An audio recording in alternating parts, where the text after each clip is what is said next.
En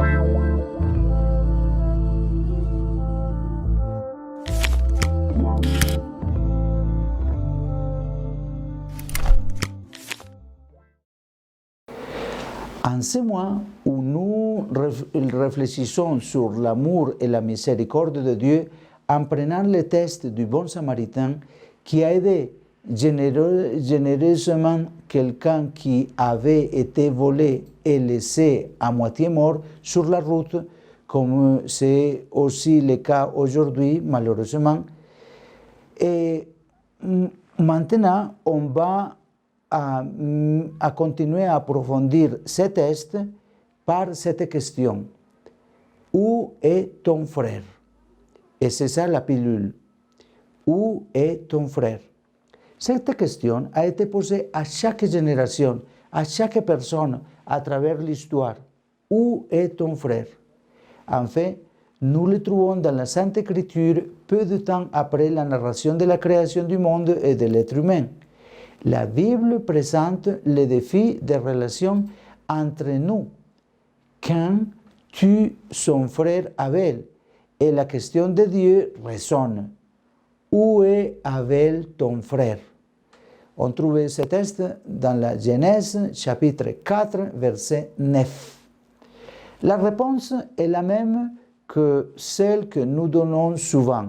Suis-je le gardien de mon frère? En posant cette question, où est ton frère? Dieu met en cause tous les genres de déterminisme ou de fatalisme qui cherchent à justifier l'indifférence comme la seule réponse possible. Il nous dote, au contraire, de la faculté de créer une culture différente qui nous permet de surmonter les inimitiés et de prendre soin les uns des autres. Le livre de Job réfère au fait d'avoir un même créateur comme fondement de la défense de certains droits communs. En Job 31, verset 15, dit « Ne les a-t-il pas créés comme moi dans le ventre?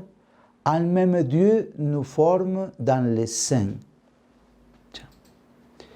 Des siècles plus tard, Saint Irénée l'exprime par l'image de la mélodie. Celui qui aime la vérité ne doit pas se laisser abuser par l'intervalle existant entre les différents sons, ni soupçonner l'existence de plusieurs artistes ou auteurs dont l'un aurait disposé les sons aigus, une autre les sons graves et autre encore les sons intermédiaires. En tant que membres de l'humanité, nous devons nous sentir frères les uns avec les autres. Plus encore, nous qui sommes chrétiens, nous devons être très attentifs parce qu'en tant que chrétiens, nous sommes enfants d'une même Père qui fait de tous frères et sœurs. Par conséquent, lorsqu'on vous demande où est votre frère, nous ne pouvons pas répondre comme si nous ne nous en soucions pas, car chacun de nous est responsable du bien de l'autre. Gardons à l'esprit que le salut de l'un dépend du salut de tous.